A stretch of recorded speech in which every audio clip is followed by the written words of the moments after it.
Standing up in McKinney. This is According to Callus.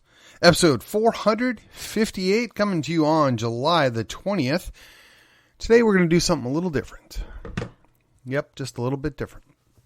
Before we get there, let me remind you, you can help me help you build the show and get more viewers, more listeners, more traction, right? Got to expand between my 4 listeners. Lord knows they've been plenty busy. Needless to say, you can like, share, and subscribe to this program. If you're feeling particularly motivated, you can rate and review this program as well. Go to your favorite podcatcher and do so, or go to YouTube. In addition, we are on the social media. That's right. I spend a little time on Facebook, probably more than I should, but not enough for the show. I have my own page and a group. And while you're at it, I do drop in at MeWe on occasion, as well as Gab. Hey, it's what we got to do to get the message out, to fight the good fight, and stay on top of these things. Okay, today's topic, Post Constitutionalism. Now, I'm sure that you can go look that up and get a definition, and I'm sure that more than one definition might show up, right? So I went to opendemocracy.net. Let's see if they're going to give us a what if your country begins to change and nobody notices? As the weaponry and technology of war came home, so did the new, increasingly Guantanamoized definition of justice. This is the one thing that made the Brandley Manning case clear. Interesting. That's from 2013, mind you. All the way back in 2013. They just talk about a number of different things in here, but it's all about Bradley Manning. Okay, that's fine. Don't hate the guy. Even though he wants to pretend he's a girl, that's fine. Clearly got something going on there. The other thing I looked at is a number of other articles. I just glanced through them. They're really the one that was interesting is a Post Constitutional America Intercollegiate Studies Institute. Honestly, I only kind of glanced through it. It is on the modern age deal as well, but that came out in February 2022. And it talks about the idea that there's 2 constitutions, right? So I want to now kind of set the stage. I don't want to look at it strictly from a left or a right point of view here. Like, it says Kessler's a member of the Claremont School. Uh-oh, that's a little bit of a red flag there if you follow Brian McClanahan. But nevertheless, the idea being that the Constitution is just not working. And whether or not it quit working, or whether or not it's just been purposely ignored, or whether or not it's been written over whole cloth, or whether or not, quite frankly, the people just refuse to deal with it. Now, there is another article here about a post-constitutional republic. That's over at the Jewish Policy Center. And, of course, Mark Levine has weighed in on this. I have not listened or read either of those, which is not to say they're probably not good. Mark Levine is a pretty smart guy, just not my cup of tea, as he is a neocon. He doesn't like that term probably, but yeah. But maybe he's changed his tune. I don't know. I shouldn't dismiss the guy offhand. But like I said, I know he is a smart guy. The only guy on the radio that I don't listen to other than Sean Hannity. Sorry, I'm just going off on a tangent here, folks. Sorry. Okay, so the idea of being post-constitutional America, that means there really are no rules. That means the federal government doesn't obey them. The states should not be bound by them then. That means that the federal entities that work under the auspices of the federal government routinely dismiss that and do whatever they want, much to our detriment. Again, so why are the states bound by it? It's a good and fair question, right? If there are no rules left, why do we still keep pretending there are rules? Well, honestly, it's because most conservatives, and definitely Christians, like to live in the idea that we are an ordered community, an ordered creation, and there are rules of operation. whether we would be in a completely open society, there would still be rules, maybe not as many rulers. And in a totalitarian society, which we're kind of drifting closer to, there are more rules and rulers than you can shake a stick at.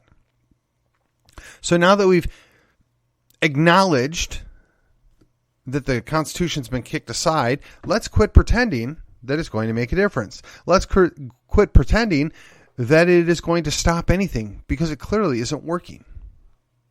Now, whether that's by design or by fault, I don't know. And there are other people that are far smarter than I am and have spent far much more time. Wow, that's a really poor sentence. Well, let's put it this way. There are guys that have spent, and ladies, geez, wow. There are people that have invested a lot more time, energy, and expertise in their studies of this topic than I have or will. But I want to just explore the base concept. The underlying issue is we as conservatives, we as Christians, we as constitutionalists, we have to come to grips that nobody really cares anymore. They no longer see themselves bound by anything. They literally make stuff up as they go along. And sadly, there's really no recourse. I mean, the Ten Commandments, which we say our laws are based off of, right? Then there's the argument, first tablet, second tablet. We're just going to start with thou shalt not steal, right? You shouldn't go take other people's stuff. So we have laws against theft. But if you have a DA, they can just decide, well, we're not going to prosecute for this because it's not worth the time and effort. Well, what do you think that breeds? More lawlessness, more problems. And then when you try and deal with it, well, you're the bad guy. So let me ask you, the rules state you shouldn't steal from somebody, yet people show up and steal things. Now, if it's your house, your business, your livelihood, you have a vested interest in people not robbing you blind. But if you stop them, if you interfere, you're the criminal. You're the one that's going to be prosecuted. You're the the enemy. Now you got to ask yourself, why did the local police go along with this? I mean, I'm going to assume your average police officer is not a fan of the idea that you can go steal stuff from other people and not have a consequence. Now, I'm not suggesting that they should get the wood shampoo and be locked up for 2 years because they stole $750 worth of items, or I'm sorry, $749 worth of items. But what I am suggesting is they should be arrested. They should be inconvenienced. They should be punished. And honestly, in a perfect world, with biblical justice, there would be restitution. The problem is the people that are stealing don't have any way to provide that restitution. I mean, you could potentially make them work it off, but that would require that people have marketable skills and are willing to put in the effort and have a work ethic, which, unfortunately, for at least 2 generations, our country doesn't seem interested in doing that or imbuing that on our children or grandchildren. Now, you could say that there are a whole lot of new immigrants, particularly from Asia, maybe even parts of South America or Africa, that come here with a work ethic and work their tails off and, quite frankly, outperform the natural-born citizens here. I often have thought that that's not, or I should say, I have often thought if that was not by design, right? If that wasn't done on purpose, to demoralize, to wear out, to ruin people, to create a culture of dependency. You see, the new folks that come here, they displace the people that were already working. Maybe they were, old. Maybe they were burned out. Maybe they we're just looking for a better option. So you bring in a whole bunch of other people that are willing to work for cheaper, but have approximately the same skills, and they've worked their tails off, so they're quite accomplished. So they dismiss you. They remove you. I mean, think about it. What average American-born person wants to get into debt $250,000 to become a doctor, realizing that you'll probably never be able to pay it off at this point? You're going to be a wage slave. And worse yet, almost all the hospital organizations are owned by organizations that have an interest in a profit, even if they're a nonprofit. And they're not interested in rewarding their doctors for their good work. They're interested in turning numbers. And again, I get it. There's this whole thing about efficiency, right? You look at the history of HCA, it spells it out. And you can't hate on them because they did do some things quite well. They upended the entire system, but that was only permissible and allowable based upon government overreach and interaction. If there was no Medicare, Medicaid, Social Security, and what is it? the governmental Medicare, not Medicare. We're going to move on. I'll think of it later. But if there wasn't government interference, and if there wasn't government setting wages and paybacks and allowances for certain things, they wouldn't have been able to use the system. There'd be no profit incentive there for them to get involved in to create this situation, right? It should be not lost that when you created the idea of an HMO, there you go, Health Maintenance Organization, or even a PPO, those are government rules and entities that were created to set up what they're willing to pay, how they're going to pay. So, of course, the businesses and even the not-for-profit hospitals, they change the way they do business to accommodate how can they get the most amount of money. And I can assure you, the doctors didn't see most of it.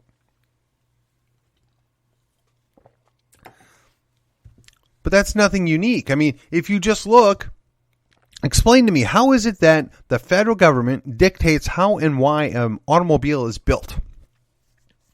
Not only how is it built, what features must it have? What mileage must it obtain? How big is the engine? What is the displacement? Where are the seats? How does it have seatbelts, airbags? How many? Where are they located? All this stuff was more or less mandated by federal fiat. Now, look, I'm not suggesting that we're better off going back to Model Ts. But I am suggesting to you, if you wonder why it costs so much money to purchase an automobile now than what it would have cost in 1971, you need not look any further than that. Now, granted, pretty much any vehicle built in 2021 is light years better than the vehicles built in 1971. But let me also assure you one other thing. Most of that would have happened naturally, and it may have even been accelerated and better because of the competition that would have naturally existed had not government stuck their nose into it. But again, in both of these instances, both of these scenarios, right, illustrations, the government had zero authority, zero constitutional authority to insert themselves in either one of these realms. Yet they did, and we tolerate it, we accepted it. And what do we get for it? A lot more expensive car, a lot more expensive access to going to see a doctor or any kind of healthcare need. Now, I will tell you, there are a whole lot of other things that are far worse and more involved than these. These just were two things off the top of my head. Now, also consider the Constitution was written to prevent these things from happening. So let me ask you, how did they happen and why do they still exist? Well, I'll tell you. Because we didn't do anything about it, and the courts just turned a blind eye to the fact that there was zero authorization for this to exist. Again, buttressing the claim that we live in a post-constitutional America. Now, if you look at the first 10 amendments, right, commonly referred to as the Bill of Rights, let me ask you, which of those still exists in any meaningful way? We know the First Amendment has been beat up, kicked to the side. I mean, we still have nominal quote-unquote free speech. We still, we're not being persecuted for belonging to certain faiths. Not really. We can still redress our grievances. We can still petition. We can sometimes gather, but all of these are greatly restricted, right? And as for the freedom of the press, well, yeah, the press is controlled by the CIA or the FBI or somebody because there ain't nothing free there anymore. You look at the Second Amendment, right? Oh, there shall not be infringed. We can't get past that term, shall not be infringed. But for some reason, there are so many things that you must keep in mind. And look, I'll be honest with you. The states do have that authority, but the federal government does not. Zero, nada. Okay, now the third amendment here, talking about soldiers not being quartered without consent of the owner. Well, I wonder. There aren't really soldiers being put in other people's houses, but what's the difference if you can't put a soldier there? Why are you able to put homeless people there? Why are you able to put illegal immigrants there? Why are you able to put anybody in somebody's private property and basically make them accept it? Now, oh yes, you're paying, you're giving them a little something for doing it, but yeah, you didn't consent. All right, Amendment 4, the right of the people to be secure in their persons, houses, papers, and effects against unreasonable searches and seizures. Well, that's a joke. I mean, do you think the government pays any attention to any of that? Now, you might get before a judge and you might get a jury trial where it might save your butt. But, yeah, that doesn't even slow them down. I mean, look at what they've done to a former president. Not only have they done it to a former president, they're getting away with it. You ought to be concerned, because if they can do that to him, what are they going to do to you? Amendment 5. No person should be held to answer for a capital or otherwise infamous crime unless on presentment of indictment of grand jury, except in cases of arising for land and naval forces or the militia or when actual service at the time of war, blah, blah, blah.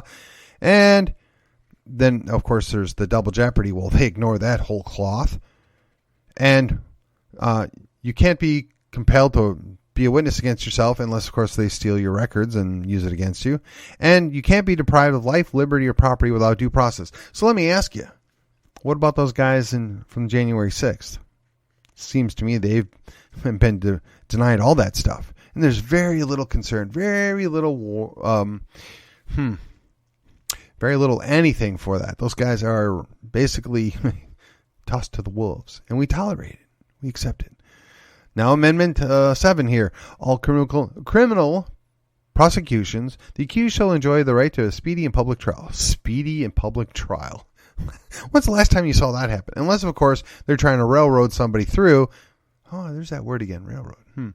But they're trying to ramrod somebody into a predicament that they can't defend themselves. Well, then they're all speedy. But other than that, the process is the punishment. It doesn't matter whether or not they convict you. They destroy you before you even get the trial. Yet we tolerate this. We accept this. We believe it's normal.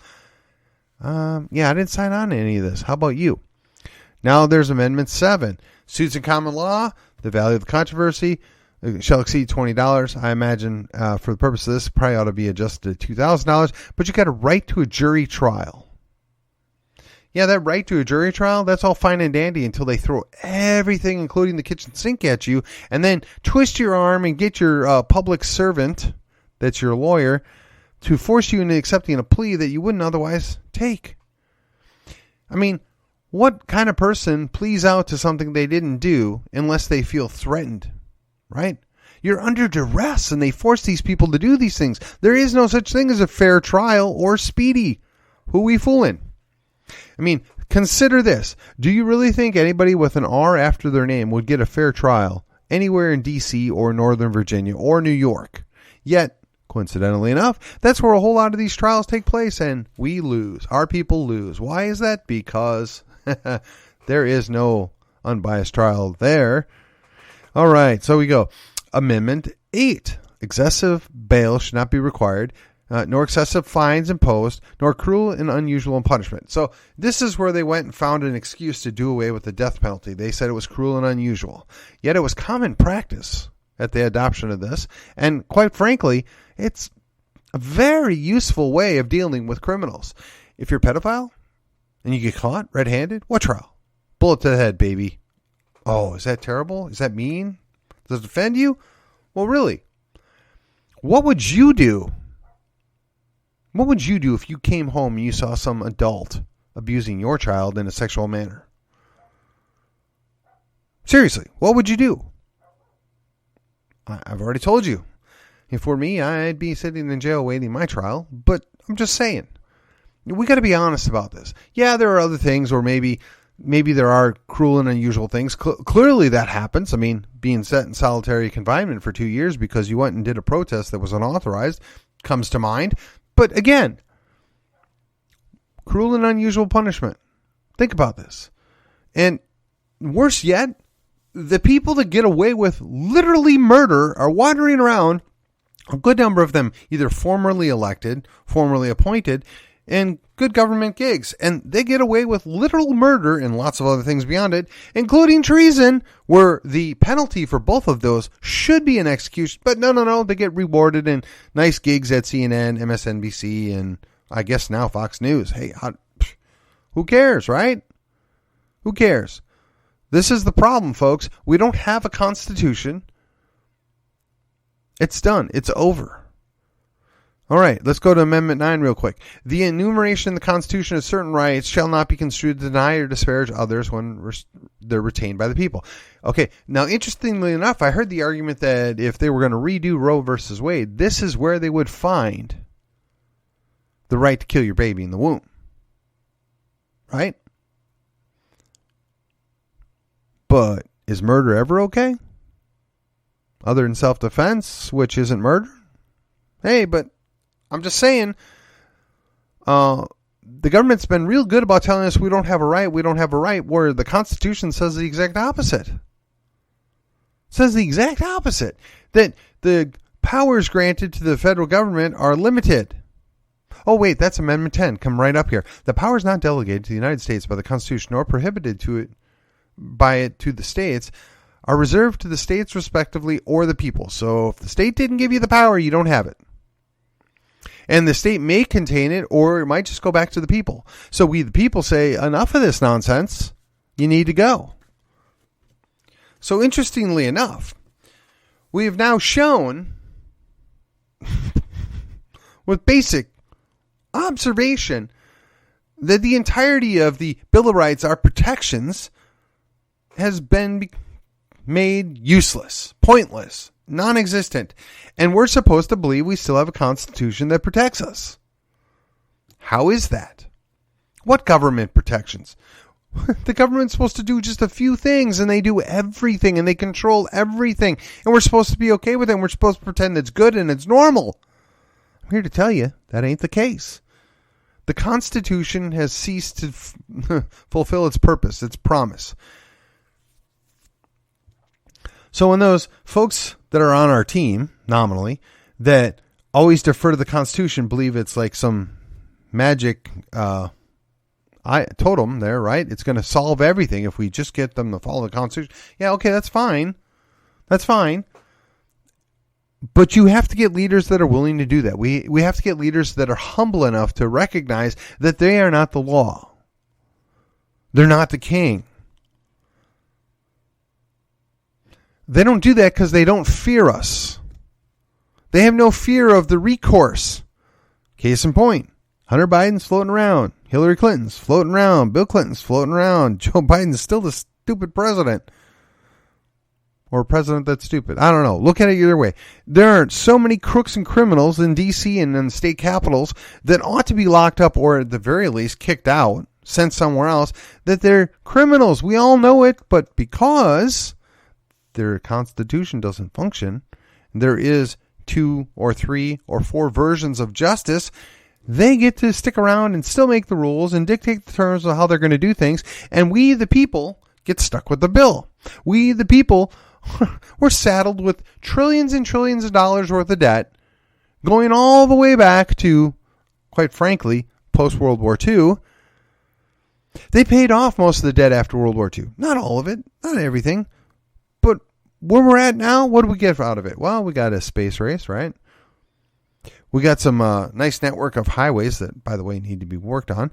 And we got to pay a bunch of old people to be retired that aren't retired, but are getting a pension anyway. But again, don't be bitter. That was their gig and they got it. So where are we at today? Real simply, Gen X, wake up. There's nothing left to salvage. The government is gone. The country is in shambles. You can blame us. You can blame the generations that precede us. But at the end of the day, we are the last line of defense. We are the only ones that can push back and make something of this. I mean, millennials are basically helpless. The Zoomers, they're better, but they're still kids. And then Gen Alpha, well, we got to wait and see what we got to get out of them. We have to lead the way. We have to be willing to say enough is enough.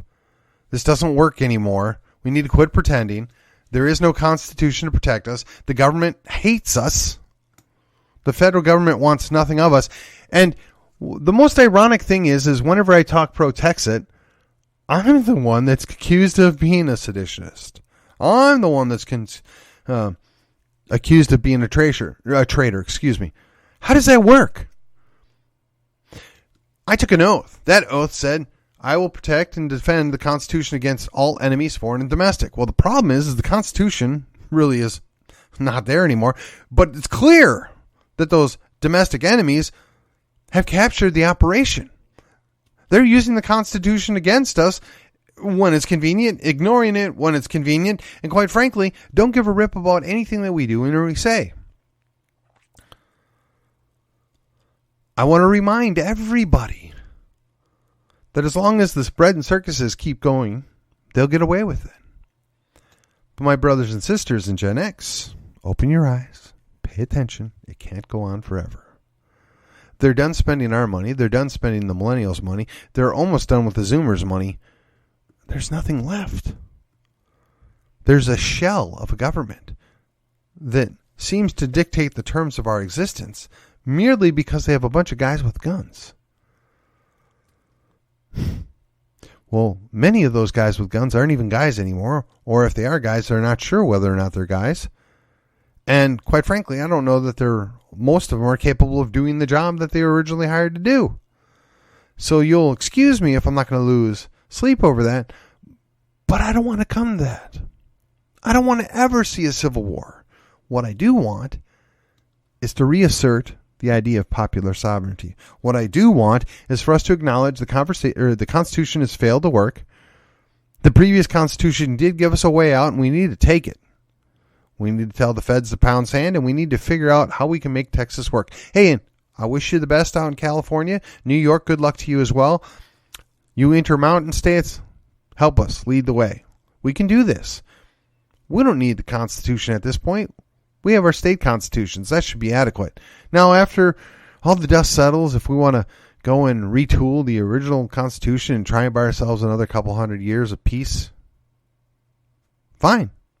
But we got to hold the people accountable. They took an oath, right, to obey and follow the Constitution. When they break their oath, what's their penalty? What's their penalty? These guys, they retire from government service after abusing the system and robbing us blind. They get a nice fat pension, and there's no consequence. Consider the fact that Anthony Fauci has probably made more money in the last 5 years than most of you will make in an entire lifetime, and he condemned millions of people to death, and he's still wandering around a free man. How does that work? Only in post-constitutional America, baby. This may become a recurring theme. It's quite interesting. And it's funny. And it's funny not in the sense of haha, but as in if you don't laugh, you're going to cry. This is just where we're at, ladies and gentlemen. We need to wake up. I talked about this a couple weeks ago. We're at war. The other side knows it, but apparently we haven't figured it out. We need to start acting like we're at war. Put ourselves on a war footing. Be prepared to have people coming after you. Now, I'm going to encourage you to stay on defense only. I'm going to encourage you to not do anything stupid or foolish. I'm going to encourage you to not take kinetic action yet. I'm going to encourage you to do the right thing and be steadfast. But if you're not watching your back, and if you don't have friends watching your back, you're going to be in trouble. Hey, man, that includes me, too. I only got 2 eyes, and I only got a few people that watch my back. But guess what? We can do this together. We must hang together, or surely we will hang separately. With that, this has been According to Callus, and I will see you on the other side.